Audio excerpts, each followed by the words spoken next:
JMC 6000, and what I have here is the brand new Mazda CX90 PHEV. That's right, this is the plug-in hybrid in this beautiful artisan red color. It's a little dirty right now, so sorry, but this color even pops when the vehicle's dirty. Anyway, what I want to do in this video is go through some different things about this car and actually go through some driving characteristics, what I've come to find out as we're driving this vehicle, and just range and everything else. But as I go around this vehicle, let me kind of show you what a family of 5 would look like in this vehicle. All right, so here we go.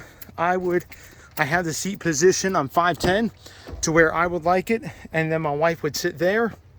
And then let me show you as my kids are in the middle and back row. Hi. My son Josiah, my daughter Amber in the other captain's chair. Josiah, move your big head. Ow. Where? And then my son Malachi in the middle row. How much room you got back there, son? Enough for me to lay here for 20 years. All right. 20 years? Awesome. You're growing.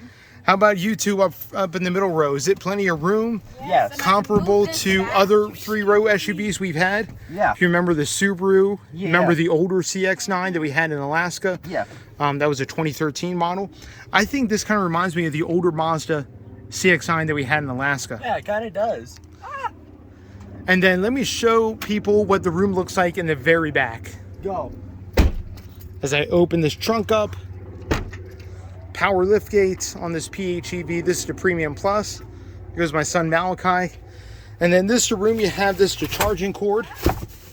And then this is all the floor mats and everything. You got decent room back here. I mean, you would be able to squeeze You can bring some this stuff. Down. You can bring this seat down. You can bring this seat down, without yep. bringing these two down. Right. That's exactly it. So let me close this up and let me show you guys what's underneath the hood. The plug-in hybrid has a 2.5 liter naturally aspirated, non-turbo, Skyactiv engine by Mazda. Look at that. Absolutely gorgeous under here. Look at all the room because this is designed for the inline 6. I mean, I can just zoom down here. You can see the power steering rack there. Easy to work on this engine. All 4 spark plugs are up there. There goes the tubular exhaust system. The intake that has been redesigned for this vehicle. Updated heads. Here goes the airbox with the sound tube. That's right. So when you floor this vehicle, it actually pipes in sound into the cabin, authentic intake sound into the cabin. That's why these engines actually sound different from the inline 6, because it's not fabricated sound from the speakers. It's actually piped in sound from the intake itself. Anyway, pretty cool looking. Massive amounts of room underneath this hood. Massive amounts of room to work on. Absolutely beautiful, beautiful vehicle. All right, so next we're going to do a driving portion. Kind of go through some of my likes and dislikes. And this is not the one I have on order, but I do have one on order that's very similar to this. In fact, this is plug-in hybrid premium, not the Premium Plus. This one is the Premium Plus with the white Napa leather seats. Mine is a premium with what they call the grange or the tan leather. Anyway, so next video is going to be the driving portion of this video. All right, and we'll have that going here just about now. All right, JMC 6000, we're back in the Mazda CX90 plug-in hybrid. And what we're doing in this portion is I wanted to talk about the highs and lows of the plug-in hybrid, kind of the range and everything. Right now, I depleted the battery all the way, and it kind of acts like a regular hybrid. What it tries to do is keep the charge level right around 20% at least in the high voltage battery, so we can still have some power, which we're about ready to merge onto the highway. So we're going to do that right now.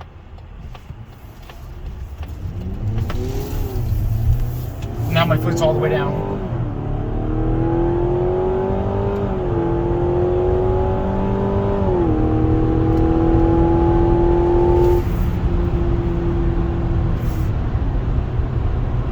I love the way this 2.5 sounds. It doesn't sound artificial. That's the thing. And now I'm going to set the cruise control. We're going to set it to going to set it to 65 because we're in the construction zone. But it doesn't sound artificial.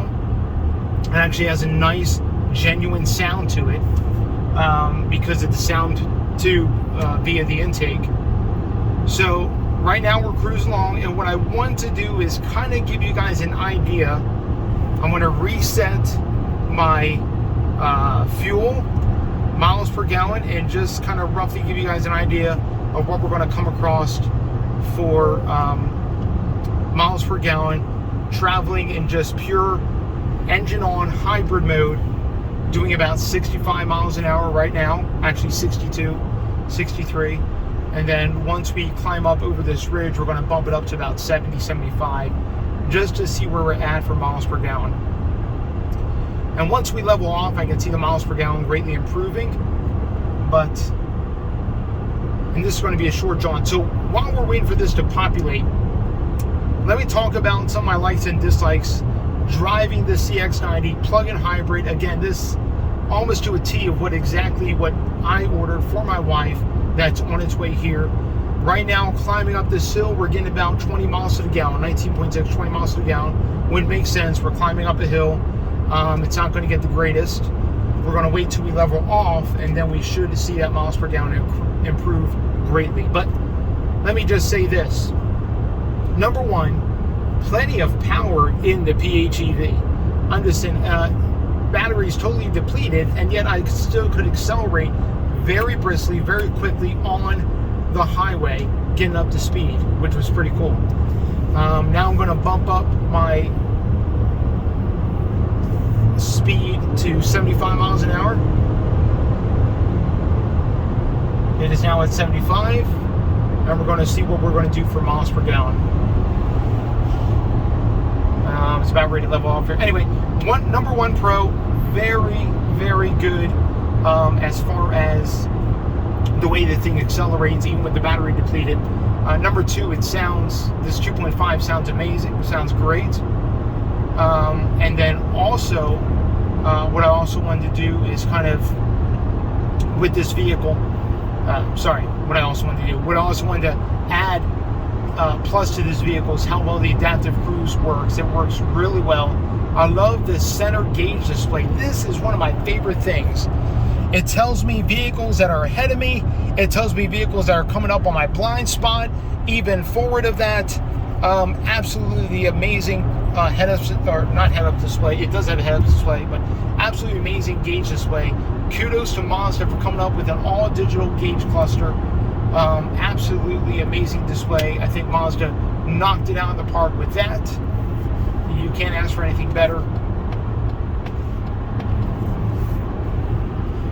All right, we're still getting about 19, 20 miles to the gallon. It's actually gone up just a little bit. Cruising here at 75.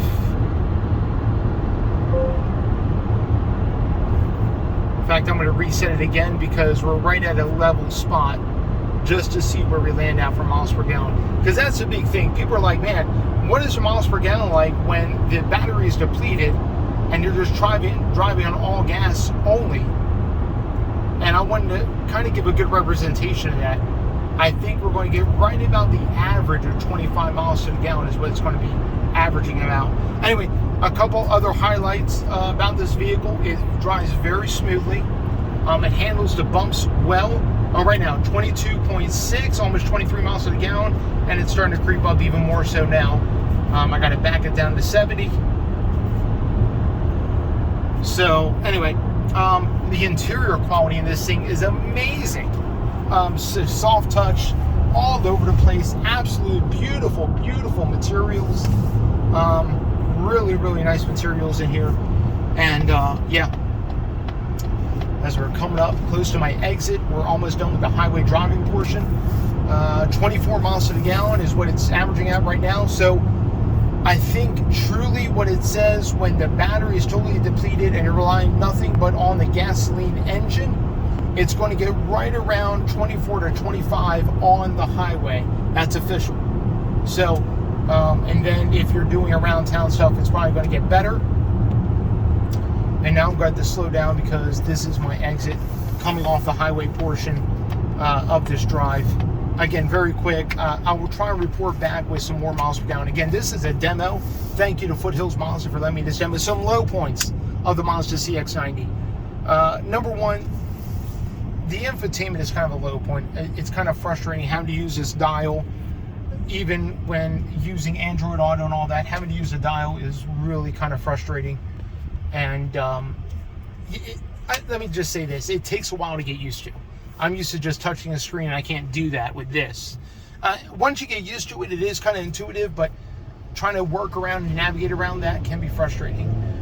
Number two low point, I would say, has to be, sometimes the transmission can be jerky, but I will say this, it is much smoother than when I drove the inline-six turbo and turbo S models. The plug-in hybrid transmission is smoother, not totally smooth, but it is smoother than when I drove those two models. You cannot tell when the engine comes on or when the engine comes off, which is really, really nice and amazing. So, and then the only other thing I would say would be a low point for this vehicle. Right now, just going off the highway, it went up to 27 miles per gallon. So, only other low point in this vehicle, I really can't think of anything else. I don't really care for the sunroof. There's not a lot of storage up front here. I would want more storage up front, and in here is kind of shallow. So, but anyway, other than that, I think Mazda knocked it out of the park with this thing. Can't wait for mine to come in. This has been an amazing treat to be able to drive. As soon as we get mine in, which should be in about almost 2 weeks, week and a half, 2 weeks, I'll give you guys full videos, full breakdown, mileage, everything when it comes down to it. So be in tune for that. Like, comment, subscribe. This is my first quick initial impressions of the CX90, and just excited to have this vehicle and to have it on loan from Foothills Mazda in Spokane. Thank you so much for letting me use this demo, and you guys be blessed. Let me know if you have any questions or comments, and sure love to answer those for you. All right, be blessed. Have a wonderful day.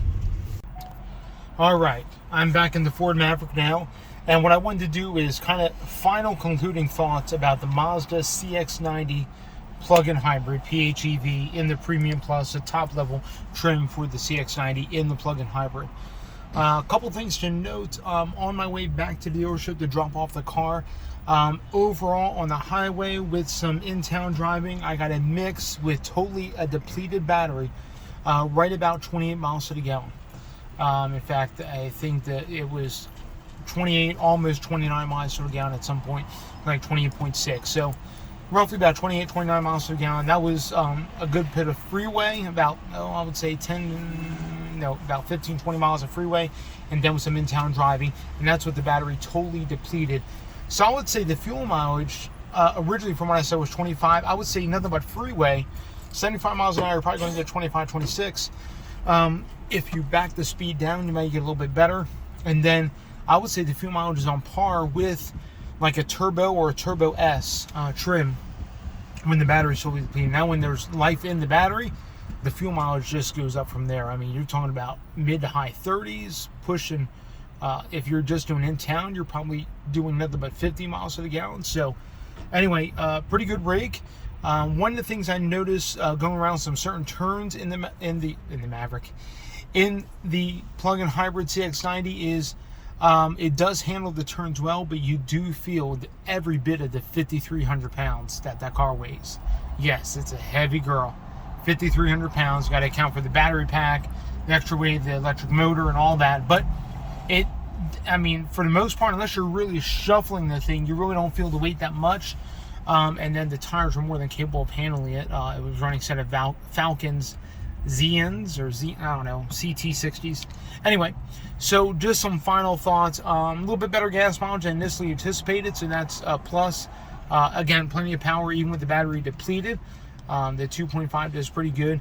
One of the things to note about the 2.5 is many people might be wondering, why wouldn't it get better gas mileage even though it's a plug-in hybrid?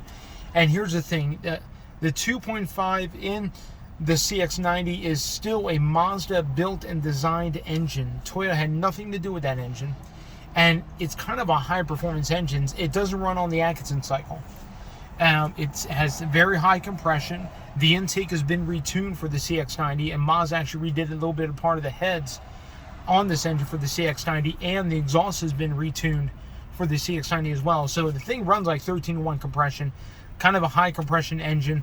Also, one thing to notice as I conclude this is with the CX90 is that it's very smooth. And what I mean by that is the stops, the starts, everything in between. When you initially go, it's very smooth. You don't even notice when the engine is running.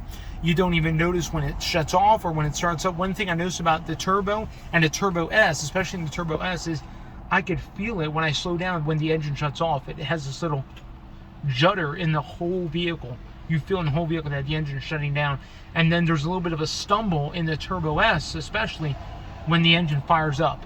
Didn't feel that in the Turbo, and I certainly didn't feel that in the plug-in hybrid. So if you want a little bit of a smoother powertrain, I would say go for the plug-in hybrid. When it comes to, if you're doing nothing but highway cruising, if you're doing it for a long distance cruiser all the time, then you may want to stick with a Turbo or maybe a Turbo S. But if you do a lot of in-town, if you're able to park it, plug it in every night, and maybe your trip is like, 10 to 15 miles each way, you're able to do 20 miles total or 25 miles total, plug-in hybrid may be the right vehicle for you. It's going to be the right vehicle for my wife because her work is actually moving to a different location where it's going to be closer to her house. Her total drive is going to be to work 5 miles, back from work another 5 miles. That's 10 miles. If she happens to go to the gym in the morning on some of those days, it's just another extra 5 miles, so it's 15 miles. Most of the time during the week, she's going to be in nothing but electric.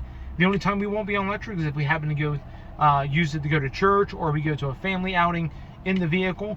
But yeah, so it works really well for that situation. And that's why my wife wanted the plug-in hybrid, because she sees the benefit, and she probably won't be able to fill that car up maybe once a month.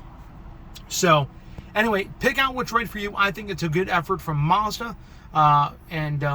Again, another thing I wanted to make mention is, compared to a traditional hybrid like what's in the Maverick, what's in the Prius, what's in many Toyota products, what's in many Ford products, compared to a traditional hybrid, there is a slight disconnect, I felt, between the electric motor as it goes through the transmission, then goes through the drive wheels. It's not a very direct connection like you feel in these vehicles, in these hybrids that are front-wheel drive biased with 2 motor generators built into the transmission. So, just kind of a side note, nothing disconcerting.